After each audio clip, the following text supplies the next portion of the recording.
Welcome, everybody, to July's risk reduction, risk management class. We're going to talk about some do's and do nots, some don't do's, if you will, and a few forms. Some of the forms many of you are familiar with. And I'm going to talk about a couple of forms that many of you may not even know exist. And I want to let everybody know that company-wide, we want to start using some of the forms I'm going to talk about. Scripps Ranch, Escondido, and Fallbrook have been using these forms for a long time.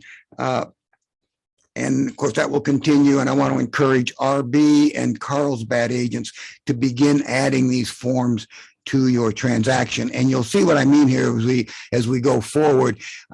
Lindsay attached a handout to the announcement. So hopefully you've had a chance to view that and you have that available to you so you can go through that with me as we go through this class. And this class is basically, the motivation for this class is basically to address issues that have come up repeatedly. If an issue comes up once, that's not the kind of thing I really put in a class unless I recognize, oh my gosh, that is going to happen again and again.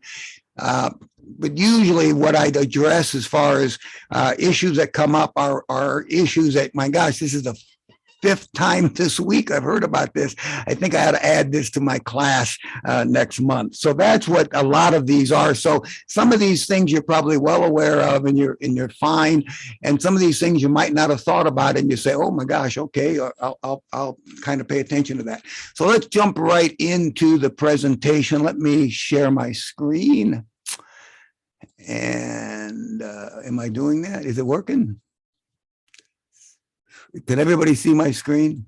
Yes, we can see your screen. Okay, all right. So I've got some things on my screen I can't figure out. Slideshow, current slide. Let's go. All right, there we go. So as always, I want to remind everybody, don't hesitate to reach me at any time for any questions or problems you have. If they're sales related, I've spent a lot of time doing sales training actually nationally. So I can help you there, and I'm just one opinion. I'm not an expert, but I might be able to give you some guidance. And of course, with transactional problems and forms and legal issues and all those sorts of things, that's my perhaps my primary role for all of you. So reach out to me. The best way to reach me, Mike is trying to wean me off of the landline, but not yet. If you call the office, my extension is 101, but I do have a direct dial. It rings right at my desk. Many of you know I always return calls. So I promise you, leave me a message. I will call you back. And I don't end my day until I believe I returned every call. Nobody bats 1,000. Sometimes I miss a message, but not usually. Okay. And of course, email me if you need to, by all means, Walt at Remax Connections. I pay attention to my email. I keep my email open all day long. So I'll see your email. And then finally, evenings and weekends, my cell, it's best to text me because sometimes I don't put the ringer on, and if I don't have the ringer on, I still keep the phone within arm reach all the time, and it'll light up when I get a text, and I will call you. Okay, so let's talk about some do's and some do nots, some don't do's, if you will, and a few forms that I want to introduce you to or remind you of, or maybe clarify a question or two about the form. Okay, so number one, the first one, escrow fees. We've seen this several times, and Barb has pointed this out to me. I don't see when this is done with other escrow companies. Hopefully you're using Remax Connections every chance you get for your escrow. But if another escrow company is involved, they're not going to call me up and point this out. So I want to point something out to you. Paragraph 3Q7 is where escrow fees are memorialized, who's going to pay them. And it's important that you check the box, each pay their own fees. If you check the both box, the legal interpretation of both is all escrow fees are totaled, divided in half, and each side pays half. That could be extremely problematic. And there's no way to predict which way you could game the system by, oh yeah, the other side's going to have more fees than my side. I'm going to check both, because you could have something come up in your escrow that's going to add fees to your client. And of course, that's appropriate. Your client should be willing to pay the fees that they incur as a result of the escrow. So check this box always. Do not check both. That's a simple tip, and that's the do and the do not. The do check here, the do not check the other one. I thought I turned off my ringer. It's off now. Okay. All right. Now, the next form I want to talk about, one you're very familiar with. The second form, some of you may not be familiar with. And I want to remind those who know about the ADAR. I think you're using it pretty well. Lindsay checks for it. We're going to start checking for it. We're going to start asking for it in all of our transactions. So the Carlsbad and Rancho Bernardo agent should be aware of this form, and I'll take you through both of them. Okay, so let's talk about this. So the agency disclosure form, if you probably haven't looked at it for a while. Basically, what the form does, I mean, you've looked at it every day, hopefully every day you're writing offers and you're dealing with listings, but you might not have read it line by line by line for a while. The form basically does say what agents must do, what agents shall do, what agents will do. It is not very informative about what agents won't do.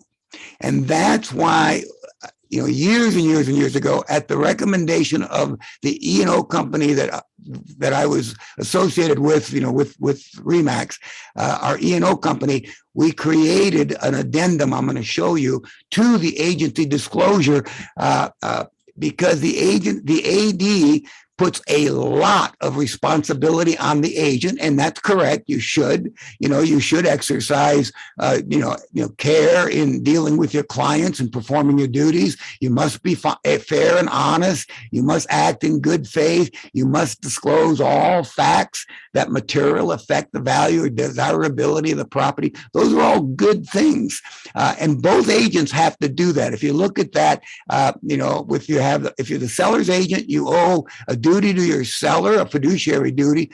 You also have a duty to the buyer and the seller, of course.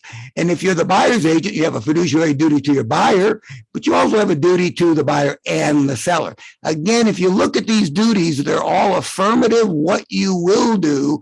There's very little in the AD that says what you won't do. And if you're a dual agent, the next paragraph, it talks about the exact same duties, all the other duties as specified before. It does have a special provision that says that you will not disclose a confidence that one principal shares with you to the other principal. Of course, you're all familiar with that. I'm not telling you anything you don't know. So, for example, the buyer, offers a certain price, but tells the dual agent what he might pay. Well, the dual agent is not to disclose that to the seller. Or the seller might say, I'm going to counter him, but I might accept a lower number than this counter. The seller's agent can't provide that information to the buyer. So that's outlined. So that's about the only limitation of what you will or won't do on the AD. So, talks about the seller's responsibilities.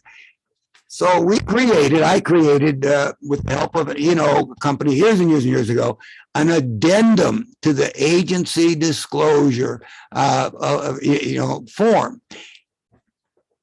RE/MAX, not Connections, but United, the company Mike bought, has been to court over an AD, and we successfully defended ourselves because we had the addendum. And our E&O company loves the fact that we have the addendum. We created the addendum, like I said, repeating myself, at the suggestion of the EO company to perhaps minimize a very broad collection of things you might be required to account for, but you're allowed to limit them. It's important to know that civil code allows a principal and an agent to limit the duties that an agent has to the principal. So that's exactly what this form does. This form limits some of the things that, absent this addendum, the principal could possibly in litigation say that we failed to protect them, exercise reasonable care. I mean, and some of these things we routinely say we're not going to do, but there's no contractual agreement that says we won't do it, absent something like this addendum. For example, checking permits, or giving, tax advice. Somebody's going to do a transaction that's going to have an adverse tax impact on them, and we don't warn them of that. That could be problematic, absent some sort of written agreement that says we're not doing that. There's a lot of disclosures that say we don't do that, but it's not an agreement. This is an agreement. Okay, so this is the ADAR. It's in Agent Hub. So I recommend you simply print that out and add it to your listing file, your contract, and you add it to your buyer file, your forms, and you execute this form at the same time. It's important. At the same time, you exercise the CAR AD. So do that at the same time. Now, when you go through the form, and I'll let you read it, you have a copy of it, it's in your handout, but I mean, it lists about 11 specific things we're not going to do. All of these are things that in litigation with real estate agents throughout the state, they have been sued for. And absent, some kind of written agreement, no, we're not doing this. We're allowed to do this. And like I said, we've successfully used this form in litigation. And so wanted to, sort of ease on into, I didn't want to give Carlsbad and RB a whole bunch of stuff to start doing right away, so sort of ease into it. But I think it's time now that everybody should be using these forms, and it's going to be on the checklist for all the offices. And I'm going to talk about some of these specific things that the buyer and the seller agree with the agent that the agent will not be responsible for in a few other points I want to make going forward. So there's a list of 11 things that we specifically are not going to do. And the important point I want to make again is it's one thing to say you're not going to do it. It's another thing to have an agreement that the buyer or the seller agrees you're not going to do it. So understand that nuance. There's all kinds of references to the agent's not going to check on permits, but there's no agreement that the buyer accepts that, not as clearly as this addendum does. And of course, there's a place for the buyer and the seller to acknowledge that they're in agreement to this. Okay, now, another do not do, if you will, and that is doing investigations for the buyer.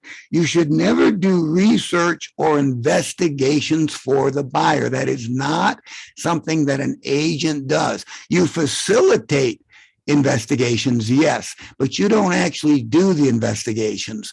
So probably the most common mistake that agents make relative to this is checking on permits. Do not check on permits for your buyer. Now, I'm all about customer service. Your buyer wants to know if the property's, the room addition's permitted. I'm not advocating that you tell the buyer, well, I'm sorry, that's not my job. You got to check yourself. That would be very poor dialogue. And frankly, the attitude isn't too cool. So I'm happy to help you check. I'm happy to facilitate that. Here's the phone number you can call. Here's the department you should contact. I can run a little interference for you, but ultimately, Mr. Buyer, Mrs. Buyer, this is something you should do for yourself to be certain that you're satisfied as to the answers that you get as a result of that. So you can help your buyer do investigations. You can help your buyer. Zoning's another one. I've had in the past agents take on the responsibility of checking on if something's zoned properly. Don't do that. You can get in trouble. And again, the agency disclosure addendum limits what you do, and that is specifically addressed in paragraphs or numbers 9, 10, and 11.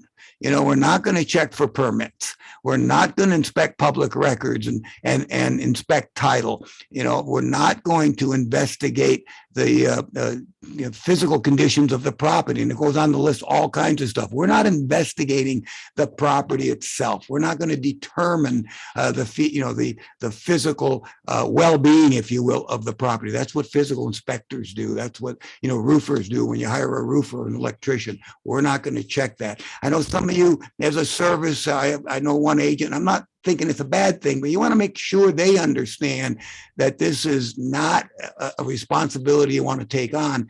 Checking all the outlets, make sure they work okay. That really is beyond the scope of an agent's duty. So be very careful when you do that sort of thing. Okay. Whoops, went too far. Let me back up. Okay. The other thing, and this is real common, and I want to warn you that this has bitten us in the past more than once. So I want to remind people, I've been doing this for a while, and hindsight's 2020. I get to see everything. I see all the problems. Most of the time we don't have problems. That's the good news. I don't think we've paid out on a lawsuit in years. That's the good news. The bad news is we paid a few claims to avoid lawsuits because agents put themselves in a pickle because they were, taking on more than what they might, maybe shouldn't have done. And one of those things is doing the VP, doing the final walkthrough for the buyer. Do not do that. Of course, everyone's familiar with the VP, and it, talks about what its purpose is, and basically to make sure the property's in the same condition it was when the offer was written, subject to any repairs that were agreed to or modifications that were agreed to. And then the buyer gets to list the things that I hope I hit the wrong button there. Yeah, gets to list the things that are problematic, and just because the buyer lists something does not mean that seller's contractually obligated to take care of it. He might, but I've seen things listed that the seller had never agreed to.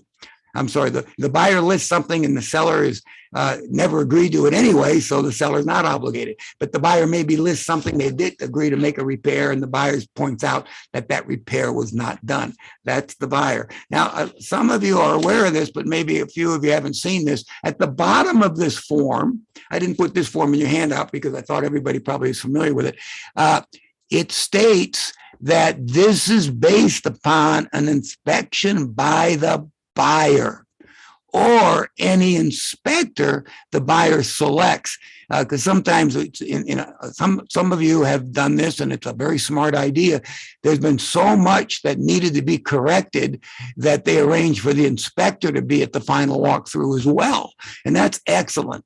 You as the agent should never assume the responsibility of doing the walkthrough. I know it's easy to want to do that because your buyer's out of town.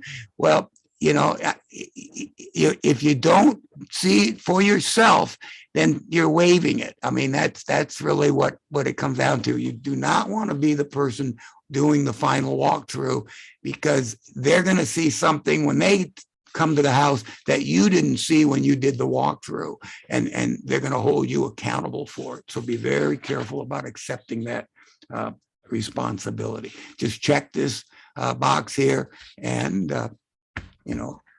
maybe hire an inspector if the buyer can't be there to do the walkthrough on behalf of the buyer. And again, the agency disclosure addendum, it states that you're not going to verify that repairs are done. I think it's item number 4. If you look at item number 4, we're not going to verify that the repairs were completed. And that's pretty important to be careful with that. All right, the next thing, and this is something that it comes up frequently, and sometimes it comes up, the agent isn't meaning to do that, but the buyer sent clear signals that that's what the buyer thought the agent was doing. So you never want to be the eyes, ears, and noses, for a matter of fact, for the buyer. Do not assume, and just as importantly, don't accept that responsibility on behalf of the buyer. The buyer needs to view the property for themselves. The buyer needs to determine for themselves if it looks okay, if the sounds are okay, what kind of traffic noise is there. I've talked up to buyers many times, and they've had the belief that, well, my agent's protecting me. They're going to check on that for me. No, they don't. They don't do that. They're not supposed to do that. So be alert. Not only don't assume that, but be alert when the buyer says, well, I relied on the agent to do this, or I'm relying on you. I mean, if they relied on you, past tense, it might be too late. Now we'll have to deal with the claim. But I've talked to buyers when they are saying, well, I'm relying on the agent to check, to be my, and they literally will say, be my ears or my eyes. And then if I'm talking to the buyer, I very gently correct them. The buyer, may not know some of the things that, that are of concern to you. It's important for you to be your own eyes. We have a duty to inspect the property, of course, which includes if we hear something, we would put that down. If we smell something, we would put that down. But that doesn't replace you looking at the property yourself and determining for yourself that. So be careful with that. Sometimes agents and buyers assume that the AVID, assumes that you are now their eyes, ears, and nose. And that's not true. It's not meant to replace the buyer's inspection of the property. It's simply to fulfill the legal obligation that an agent has to do a competent visual inspection of accessible areas and report any material facts, any defects that the agent observed to the buyer. Now, so you're familiar with this. I'm going to zoom through it pretty quickly, but I want to point out a couple of things. I get this question frequently, so I want to point this out. Civil code, unfortunately, does not address when there's multi-units on one parcel. A TDS is required for each parcel that's sold. So if you're selling two parcels at once, every once in a while, an agent will call me and say, can I sell two parcels? Yes. Well, if one parcel is vacant land and the other parcel is a residence, well, then there only is one TDS. If both parcels have a house on them, well, then you would do two TDSs because that's the civil code. If you are selling 4 units on one parcel, the law does not say you need 4 TDSs. That can be kind of problematic because, it's up to the seller then to make it clear which unit he's talking about when he talks about, some problem with the heater or something. The ideal would be to go ahead and do 4 TDSs. It's pretty hard to enforce that on the other side. In fact, it's impossible. If they won't do it, I can't make them. And sometimes your seller doesn't want to make out 4 TDSs. So they're challenged with, being clear what unit they're talking about when they talk about an issue. Not so with AVIDs. AVIDs are for each structure.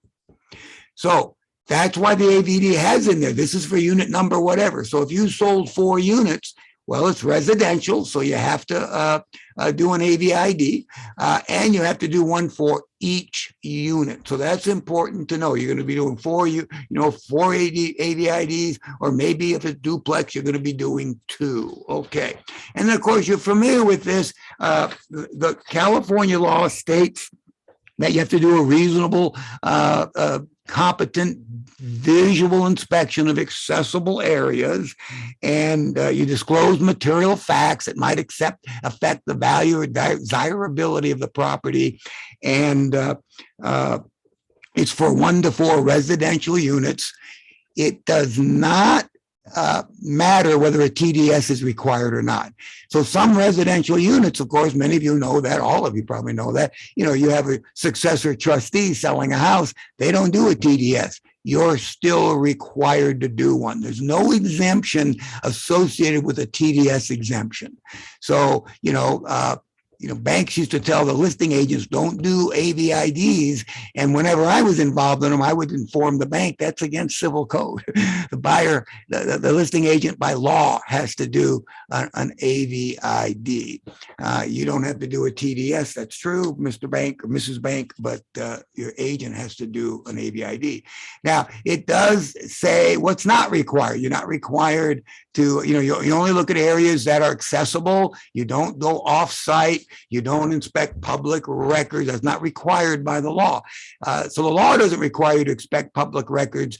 Fiduciary duty could be interpreted by a court as, oh yeah, You need to look. So that's why, back to the addendum, to prevent an overzealous judge or jury from, raining on your parade. Yeah, well, you should have looked, because that's, your fiduciary duty. It's not necessarily exempt just because it states here. You don't, so keep that in mind. That's, once again, I'm promoting that you use the addendum. All right. And then, of course, the next page talks about, what you're going to inspect, but what you're not going to look at. You're not going to go on the roof. You're not going to go in the attic. You're not going to go under the house. You're not going to run appliances.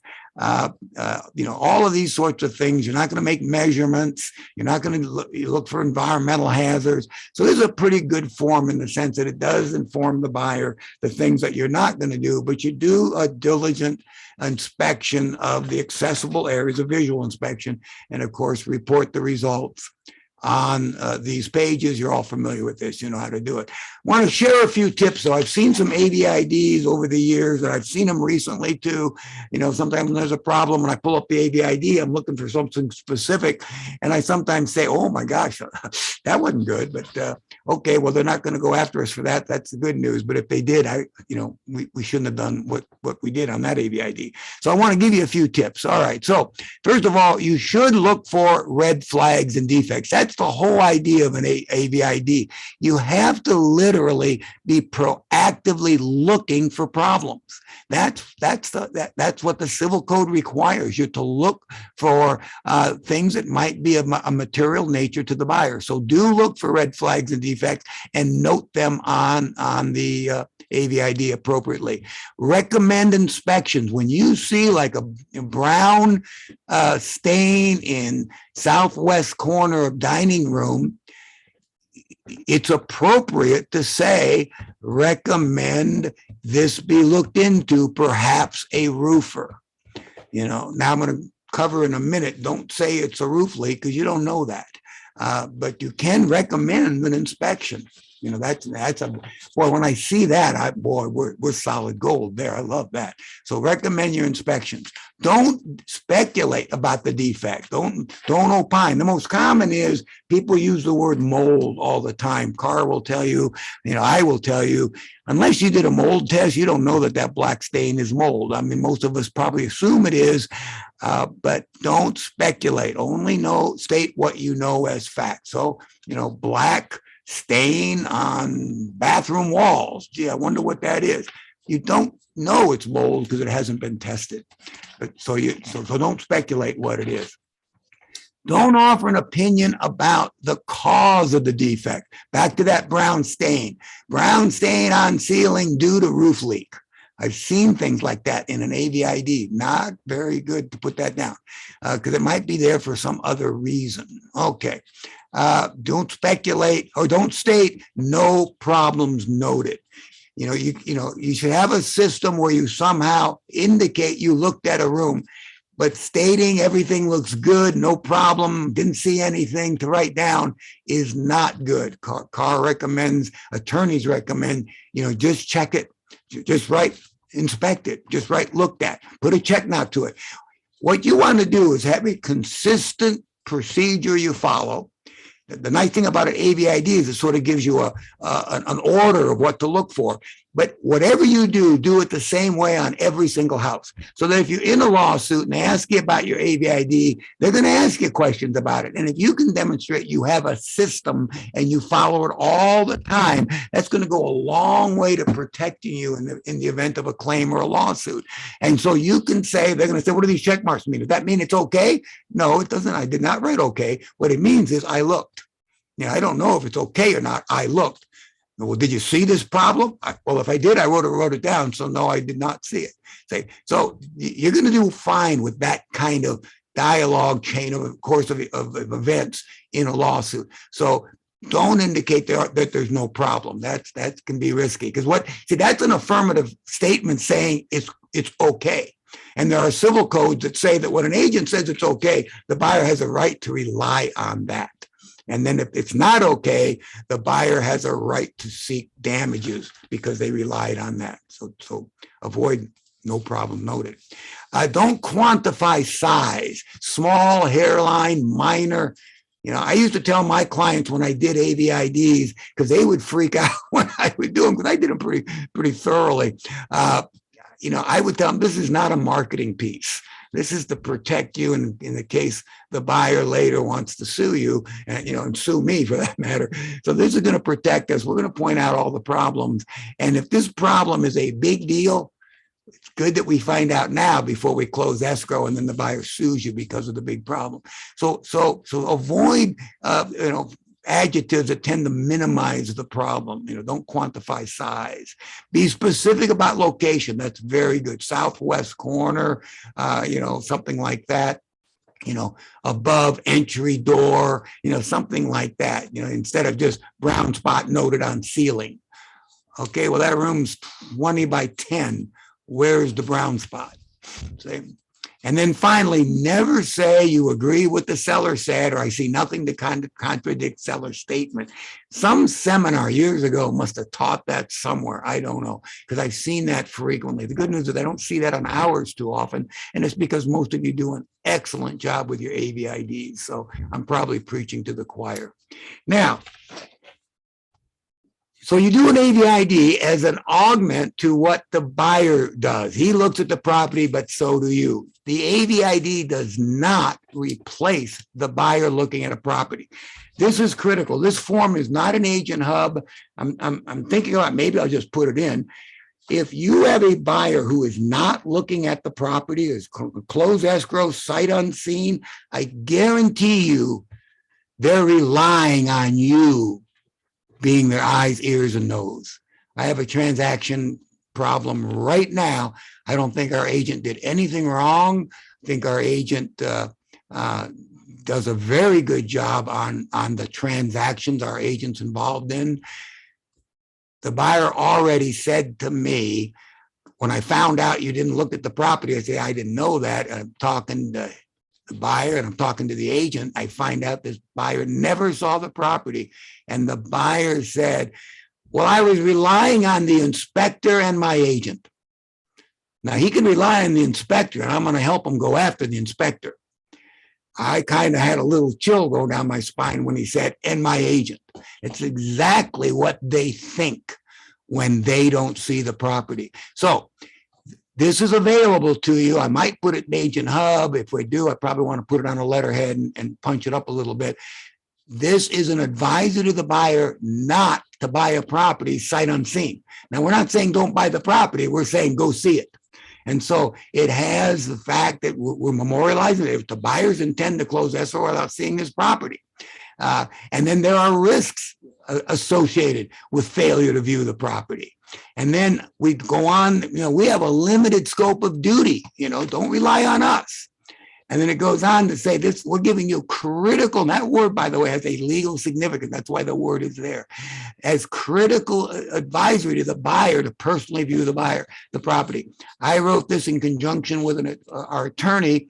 We worked with us years and years ago, very, very good attorney. And he helped me put this together because we had a couple of instances where buyers were buying property and not seeing it. And I was very concerned about that, as was the attorney. So we put this together. And in some cases, the buyer said, okay, I'm going to fly out and look for it. But in other cases, okay, you don't have to. They can buy a house without seeing it. We just want to dispel any conception that we're their eyes, ears, and nose, because we're not. Okay. The BMI, the BIE, and the BSI. What is that all about? Okay. The BMI, let me talk about these forms. Some of you are very familiar with it. Some of you probably know about it, but have never really thought about it. Agents have a duty to address whatever is important to the buyer. Now, we don't do the inspection, but if something is important to the buyer and we're aware of it, we have a duty to assist the buyer in making sure that is addressed. I can give you all kinds of examples. I can give you some pretty silly ones. We had a buyer one time that bought a property with the intent, among other things, to have horses on the property. They had two teenage girls just about to become teenagers. And after close of escrow and in the process of trying to file a claim against us, the buyer, the wife, I dealt with the wife mostly, said, the only reason we bought this house, the only reason we bought any house, this was in Fallbrook, obviously, was we want our daughters to have horses. Both of my daughters want horses, and we want to get horses for our daughter, and we can't have horses. This property is not zoned for horses. Now, it's interesting. I'll tell you, everybody thought it was probably okay. Why? Because the property had a corral on it. And what I determined as I got into this is the previous owner thought they could have horses, built a corral, and then found out they couldn't have horses. So that's why the corral was there.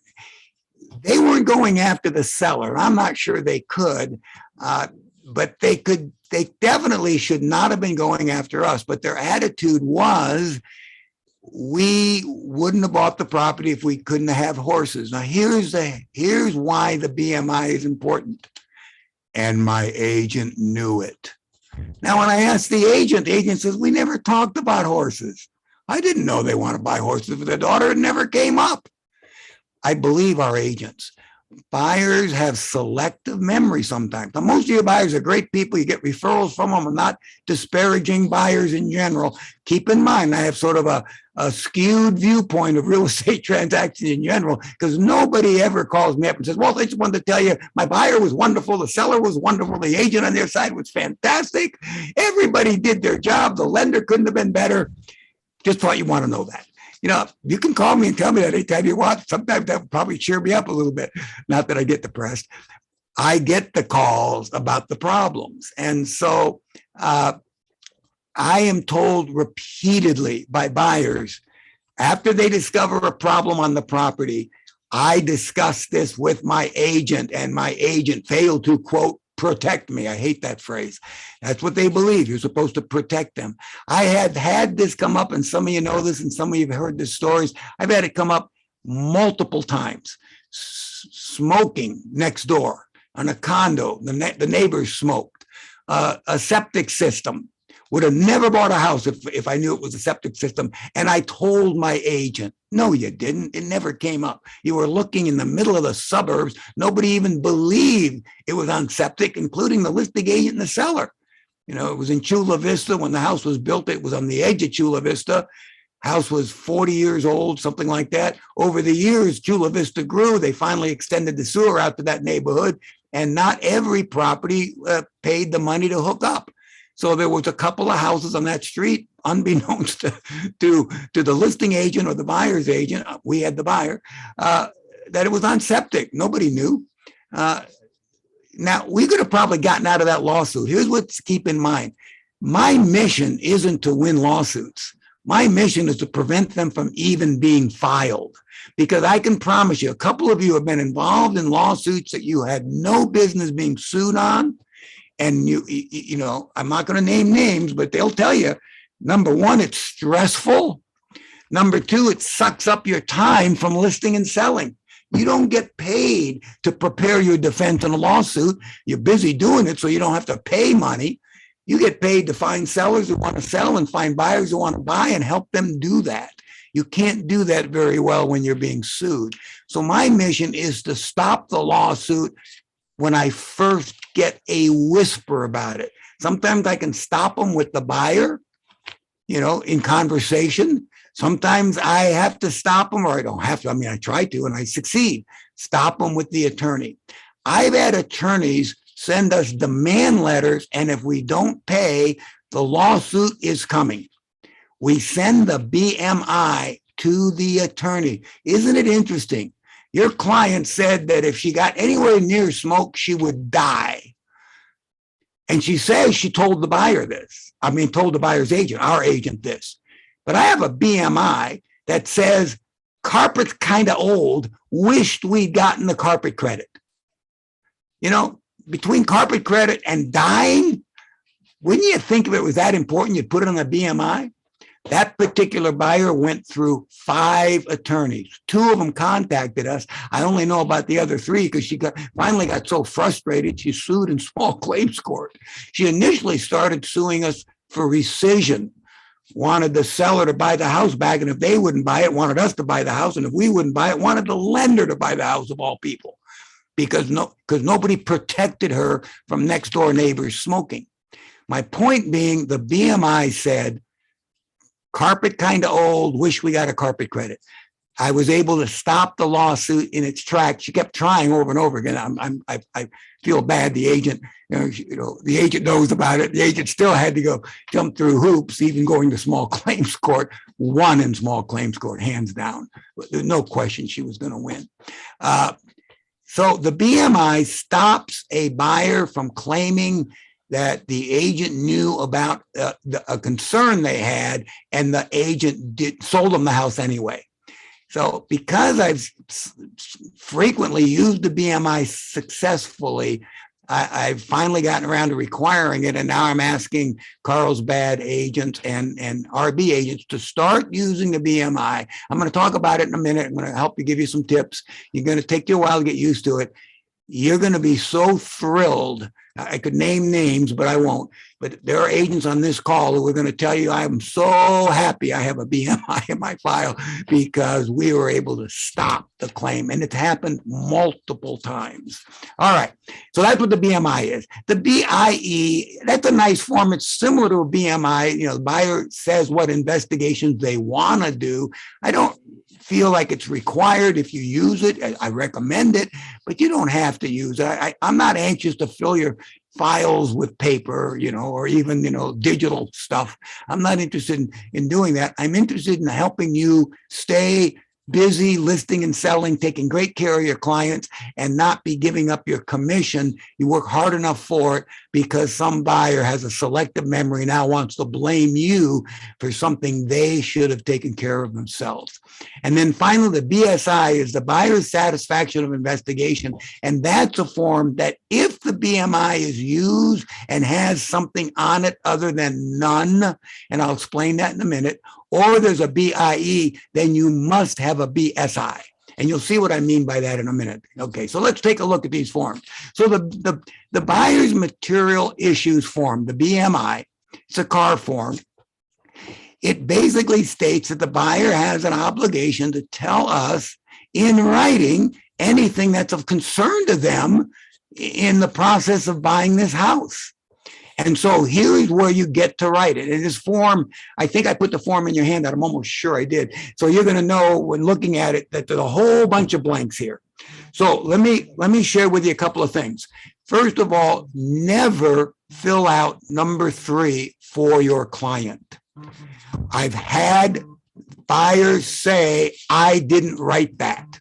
My agent wrote that. That's not what I told my agent. Don't do that. Okay, so what do? You create a text field, and here's what's neat. In court, we had a buyer challenge the fact that our agent who used the BMI did it correctly, created a text field, and then the buyer typed in, the carpet issue. And we defended ourselves to attorneys and then ultimately to a small claims judge. Look, she's concerned about the carpet. She wasn't concerned about smoke. The buyer said in court, she didn't fill that out. She doesn't remember even seeing that. I was able to state that because of the way what do they call it? Digital, flew out of my head, senior moment here. The way that works, DocuSign, the way DocuSign works, we can document, she typed it in. And the neat thing is DocuSign has a different font even, so you can see it's clear. So you create a text field and you tell your buyer to fill it in. Now, if the buyer doesn't have anything specifically, I would say more than 50% of BMIs that I've seen have none in them. Just tell the buyer, type none. If the buyer said, well, I want to make sure the home's in good condition. Okay, we'll type in physical inspection. You're going to do it anyway, see? We've had buyers list 10 different inspections they want on the BMI. When the agent started to arrange for who's going to do them and getting quotes, the buyer says, why am I getting quotes? Why are you getting quotes? well, so you know how much you're spending. Well, I don't want to spend the money. The seller's going to do this. No, I don't think so. We can ask the seller to do this, but I don't think the seller's going to do 10 inspections for you. Oh, I don't want any of them then. Okay, well, we won't list them. Actually, he did list them, and then he found out. So we did the BSI afterwards. So you're going to see that. So again, create a text field.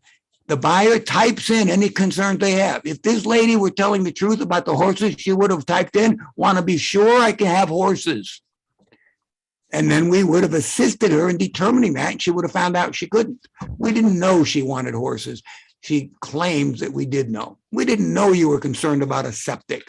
The buyer claimed he was concerned. We didn't know you were going to die from being next door to smoke. But if you type that in, we'll help you determine that. So that's what you do with the BMI. You fill that out, or I'm sorry, you have the buyer fill that out, and half the time they're going to do none. Now, the BMI is not a repair request. I can always tell when a BMI is given late in a transaction. A BMI should be delivered early. Within, the offer is accepted, great, let's get our loan started, let's get our insurance ordered, and, please fill out this BMI, because you're going to address what they put on the BMI during your contingency window. So, some buyers are going to say, no, I don't have any special worries. No, I'm okay. They're still going to investigate the property, and they should. Just type in none. Like I said, 50% at least. Lindsay can tell me more or less, but I see her nodding. They almost frequently put none. But if they have something, it's okay. It's whatever they want to put down. That person who put down 10 different inspections, that's okay. But you got to pay for them. Oh, you don't want to pay for them? Okay, well, then we'll do the BSI in a moment to get rid of that problem. All right. So they fill it out. It's not a repair request. Give it to them early. If you give it to them after the physical inspection, they're going to list all the things on the physical inspection that concern them, just like a repair request. That's not what this form is meant to do. Now, for those of you using it for the first time, you're going to struggle a little bit with it. Don't hesitate to call me when you have a question, when you have a challenge. The first time you put it in front of a buyer, they're going to say something to you. You're not going to know what to say. Call me. Well, let me check on that. Let me help you. I'll get right back to you. Call me. I've spent a lot of time helping agents understand the BMI. This is where you list anything that's of concern to you now that's going to help you determine the value of this property, your enjoyment of the property, frankly, whether or not you want this property. These are the kinds of things that I will guide you in investigating. And that's when they might say, well, I want to make sure the roof doesn't leak. Okay, put that down. Or they're going to say, as they usually do, nothing special. Okay, well, then just put none. We're still going to get a physical inspection, and you can still make repair requests. All right. So the form goes on to decide, describe what our scope is. You're going to see this is very similar to the addendum. So that, corresponds very nicely. It talks about what we're not going to do. That's quite nice. The buyer states that he's disclosed all material issues. This is important because they don't get to add on later after close of escrow. They conveniently say, well, I also wanted this. Well, you didn't put it on the BMI, so I don't know if we're going to, be held accountable for that. And then they sign it. Okay. Now the BIE, I don't want to spend a lot of time on it. You're familiar with it. If you want to use it, it's a great form. That's where the buyer lists the inspections they want. All right. So if either the BIE or the BMI, and if the BMI has none, then you're done. If anything is on the BMI or any box is checked on a BIE, then you need the buyer's satisfaction of investigation.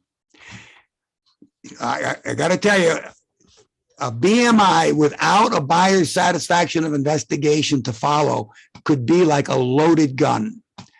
So the buyer puts down, I want to be sure I can have horses. And we say, great, we pile it away. We didn't even notice it. We forgot all about it. Closes escrow. She can't have horses. We got a serious problem because now we have documented they want horses. Now, here's the good news.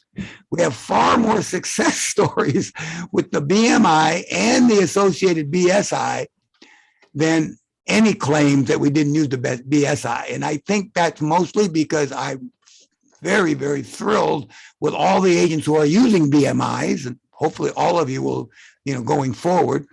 You're very good about the BSI. The BSI, the buyer satisfaction investigation. What it basically says is whatever I said in the BMI or whatever I said on the BIE, the inspection election, I'm okay with, So you list the buyers, you list the property, you list the BMI dated, because you have that form, you list the BIE that's dated. And then they basically say, we checked into it and we're okay with it, and maybe they checked into it. They just decided it didn't matter anymore. For example, the guy that wanted the 10 inspections, when he found he had to pay for them, they didn't matter anymore. So our agent very did a good job, had the BSI filled out, put the date of the BMI on the form, and then it says, I'm satisfied, no problem, signs it, and we're done. And now we're protected from a buyer after the fact complaining that the agent didn't protect them. So that's the form. If you have any questions, you can ask now, or as you start to use this form, don't hesitate to call me. I'll help you. Sometimes agents struggle a little bit with the dialogue. I'll help you with that if necessary. Okay, seller doing investigations for a buyer. That's another, don't do that when you have the seller. There's two exceptions. I'll mention those to you in a minute, but the seller should never agree to do investigations for the buyer. Why? Because then the seller will be accountable for the quality of that investigation. I've had plenty of horror stories, and the one I tell all the time is the buyer wanted the seller to provide a roof inspection. Unfortunately, our agents didn't counter it out, which he should have. He did not. This is years and years ago. I can tell you he's not on this call because he's retired. So he should have counted it out. He didn't. Okay, we can get a roof inspection. The seller says to the listing agent, I don't know any roofers. The listing agent says, oh, I know one. He hired a one-man operation, came out and looked at the roof, said, yeah, it's fine. Put a little piece of paper together. It looked like he wrote it in the back of his truck. Good news, it was in the file. After the buyer closed escrow, big rainstorm, roof leaked like a sieve, ruined the carpet, ruined some furniture. We called the roofer. Roofer said, I don't know nothing about no roof inspection. I'm retired. He has no assets. We have a very big fat E&O policy. Seller, the buyer went after us with a vengeance. E&O said, we're going to lose. I'm settling. We're settling. We ended up paying the deductible.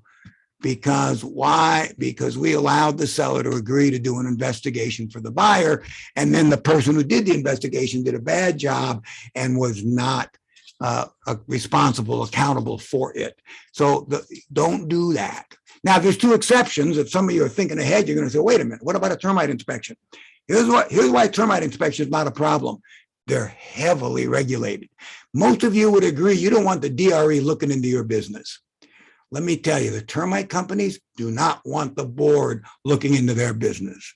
So whenever there's a problem because they missed something, they tend to go overboard in correcting it. They don't blow you off like that roofer did. I'm done. Too bad. I'm retiring. Never going to hear that from a termite company because they're so well regulated. So it's safe for a seller to agree to do the investigation, the termite inspection. That's okay. No risk there. Same with septic inspections. People aren't regulated quite as much. But if we don't have a problem, I don't want to create one. I've never had a septic company not stand behind their inspection and never had it cost us money. So they're well enough established. What they do is pretty well organized, pretty standard. I hate that phrase, but it's pretty well structured. I guess that's a better word. So that if there is a problem, they're going to be accountable for it. And if somebody thinks it's a problem, we're going to be able to show no, it's not a problem. The septic company didn't do anything wrong. So I'm not worried about septic or termite. Obviously, I am worried about roofers, electricians, plumbers. Physical inspection says, oh, the electrical in the garage is a mess. Look like the homeowner did all kinds of stuff himself. It doesn't look code. Recommend electrician evaluate the garage wiring. Buyer puts that on a repair request and the seller agrees to it. Very dangerous. Don't do that. So the repair request, the buyer's going to put here, have roof inspected, have electrical looked at, have plumber, be sure toilet runs properly. No. your plumber looks at the toilet. If you want us to fix it, have your plumber tell us what he thinks needs to be done or what she thinks needs to be done and put that on a repair request. When you get a repair request that it has asking you to do an inspection, if you're going to agree to, if you're going to agree to everything, don't, because they put in have roofer look at roof. No, don't do that. So you're going to have to check partial and then exempt what you're not going to do, not accept the roof. We're not going to look at the roof. And the dialogue I say is, we are not going to perform the roof inspection. We will make the property available to the buyer to perform his own inspection. Okay, and then if you're going to do, that's on the RR, so get rid of any obligation the seller has to do an inspection. On the RRR, you can just say, we agree to the buyer's request, except, you're not saying you're not doing anything, because if you're not doing anything, you would have responded on the RR. So that form is there. And you don't have to do those inspections because the contract allows you not to do that as a seller. A 14B2, the seller has no obligation to agree to, or even respond for that matter, to a buyer's request. So a buyer can certainly request have roofer inspect roof. The seller has zero obligation to do that. And so that's right on the RPA. And I would recommend you don't have your sellers provide inspections. Buyer does his own inspections, hires his own inspectors, and then tells us if he wants us to fix something. That's the right approach. Okay, FHDS. Let me zoom through through pretty quickly. The FHDS, there's still a little bit of confusion. I want to make sure everybody understands the FHDS. And what I want to point out is paragraph 3C. Civil code requires that the buyer and seller have an agreement as to who is going to bring the property in compliance with defensible space if the property is in a high or very high fire zone. So 3C has to be checked. Now, if you're in a high or very high fire zone in San Diego County, C1 is not appropriate because there is a local ordinance regarding defensible space. So what is appropriate is 3C3.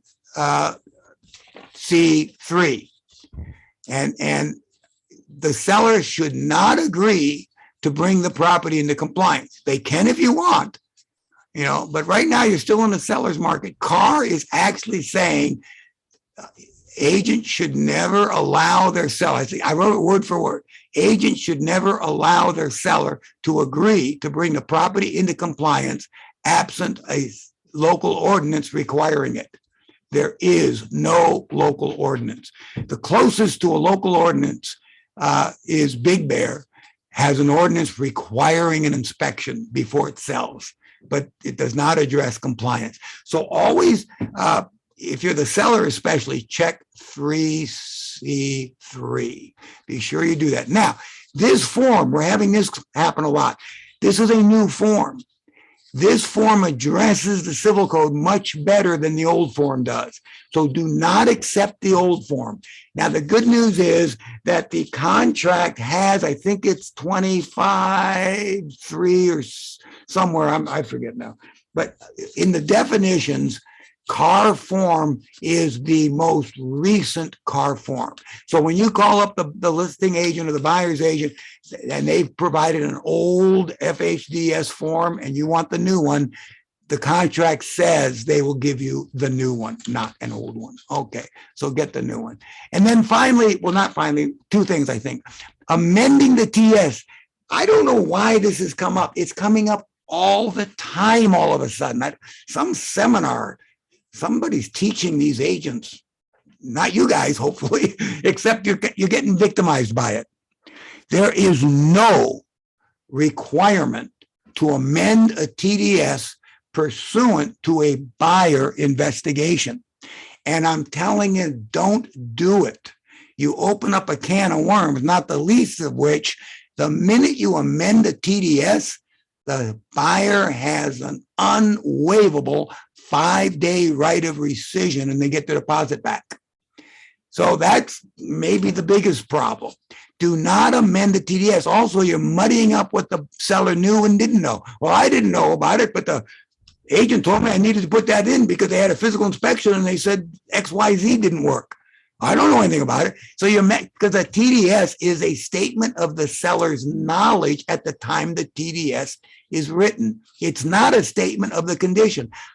I would say not a week goes by. I'm not either involved in the conversation or very close to the conversation. And it's mostly TCs insisting the seller amend the TDS because a physical inspection said such and such. That's a buyer investigation and there's no requirement to do it. Now, besides it being the civil code, it's in the contract. Paragraph 11.4, I think I gave this to you in a handout, so you would have it right in front of you. There is a requirement for the seller to amend the TDS when the seller discovers something new. That's absolutely necessary. So the seller discovers this as a result of the seller's own efforts. He doesn't discover it because of a buyer investigation. He discovers it because, oh my gosh, look at that, the roof's leaking. I didn't know that. That would require an amended TDS if he hadn't addressed that issue initially. But when he gets a physical inspection and the physical inspection points out that the roof leaks and the seller had no knowledge of it, he does not amend the TDS. The buyer is aware of it. Why? Because the buyer's own inspector told the buyer the roof leaks and there's no requirement to amend the TDS. So don't do that. Okay, and then finally, oh no, gosh, I'm sorry. I told you I did jinx myself. I thought I'd get done quickly. Almost done. This is real quick, real important. Tenant occupied property. Anytime you are selling a property with a tenant in it, I don't care if the tenant's moving out tomorrow. If you accept the offer today, check tenant occupied TOP. That is critical. We've already had a couple of problems where, good news is in both cases, it sort of worked out, but we were a bit nervous there for a while. The tenant wasn't going to get out as agreed to. The tenant has no obligation to get out as agreed to. That's between the owner of the property and the tenant, is not between the buyer and the seller and the tenant. You can't compel a tenant to do anything as a part of the RPA. So the tenant's in there. He promised me he's going to move up. In fact, it's all packed up. If I accept the offer today and he's still in it, I'm checking his box. Or I'm going to accept it tomorrow when the house is vacant, and then we can check up here. It's vacant. Now, the nice thing about the TOP is you can check. Yeah, no, the tenant will get out. So the buyer saying, no, wait a minute. I don't want this tenant. Well, no, the tenant said he'll be out tomorrow. So yeah, the tenant will be out. But if the tenant isn't out, the only damages the seller suffers is the inspection and appraisal fee. Absent a TOP and that tenant doesn't get out, and you've agreed to deliver that possession to the buyer without a tenant, because you didn't check the box, tenant occupied, TOP attached, you could be in for thousands and thousands of dollars in damages. This has always been a problem. The TOP has made it so much better. So please take advantage of it. I've come upon more than a couple of instances where agents are not realizing, well, no, the tenant's going to be out, but he's not out when you accepted the offer. Please, tenant occupied, TOP attached. And then finally, the FAAA, just want to point out, it's a federal law. It must be provided. And on all transactions and buyer and seller. So make sure this is a part of your transaction. Good news, it prints with every purchase agreement. I think it prints with every listing agreement as well, but for sure, every purchase agreement, and be sure of that. Okay, I'm done. Thank you very much. Lindsay, do we have any questions? Yes, we do. The first group of questions have to do with the VP. And let's see. Gene Wilson asks, what about a live video call for the final walkthrough? No. I mean, you can do that, but he still waives it. Why? Because, who's shooting the video? See, you didn't aim at this problem. You didn't focus on this problem. You moved over this problem too quickly. So if the buyer doesn't physically view the property himself, I mean, you can do that. You can say, I tell you what, I'll shoot a video for you. You should say in writing. However, it may not address every issue. I can't promise you I'll focus on everything you're concerned. I'm recommending you do it yourself, but I'll do it for you. I'm not saying you don't be nice to your client. You don't be you don't provide service to your client. Just don't allow the client to later say, you were supposed to protect me. The form protects you by saying the VP is meant for the buyer to view the property. And so if you had a client that said, I can't be there, Gene, will you shoot a video? Sure, I'll shoot a video. I need to tell you that, it's not my first choice. I'll do it for you, but you're still responsible for viewing the property. If you're not going to do it, you're not going to do it. I'm still going to have you waive the VP. But I'll do the video for you. Now, if you have that, that gives us something to argue with at least. I'm pretty sure this is going to be the same answer to waive the VP, but what if the buyer's moving from out of state? If he doesn't fly in to do the walkthrough, he's waiving it. Not sure how the buyer would fill out the VP. Would it be okay to have the buyer email us with what they want on the VP and then we fill it out? Yeah, I suppose so. If you're not taking if you're at the job, I mean, I'm probably old school, and if Mike's on the call, he's going to say, no, let the agents do it the right way. Well, I'd probably take a piece of paper with me and have the buyer write on it and then scan that in, but that is old school. So yeah, if you had an email, yeah, we did the VP and we did the walkthrough, and Brian, these 4 things are a concern to us. Put them on the VP and send it back to him and keep that email as a backup. I think you're in good shape. Or like you said, well, you can create the text box in DocuSign and they can just fill it out themselves. Yeah, exactly. You said that earlier. That's beautiful. Yeah, that's like the BMI. I didn't even think about that, but you can do the same thing with the VP. Yeah, create a text field. Let me send you the VP. You write on it. What if the thing you see on the AVID gets corrected before the property goes into escrow? Then you would amend your AVID. I'm nervous about replacing a TDS or an AVID because you might have forgotten to put something else in it that didn't change. And it was on the original one, but you did a new one. But you could amend the AVID, you can amend the TDS. Item number 7 has since been repaired and keep a receipt or whatever. Yeah. This is in regards to the BMI. Is it okay to suggest things for the buyer to write that they have mentioned in past conversations? Yeah, if that last phrase is what I was waiting for. I wouldn't be initiating things because you want this to be coming from them. But if they don't know what to write and you said, well, you did tell me you're looking forward to horses, so we should check on that. Oh, yeah, that's right. And they put it down. So yeah, that's excellent service to your client. I would argue that's excellent. I wouldn't be thinking stuff up. When did we get a local ordinance in regards to the FHDS? We did not. That's my whole point. There is no local ordinance. Now, what's confusing, I don't want to run this call on, but if you call the city of San Diego and if you call the city of Escondido, they're going to tell you there's a local ordinance. And I'm going to say, great, give me the ordinance number. They give me the state ordinance. I said, yeah, but the state ordinance says you have to have a local ordinance for a point of sale.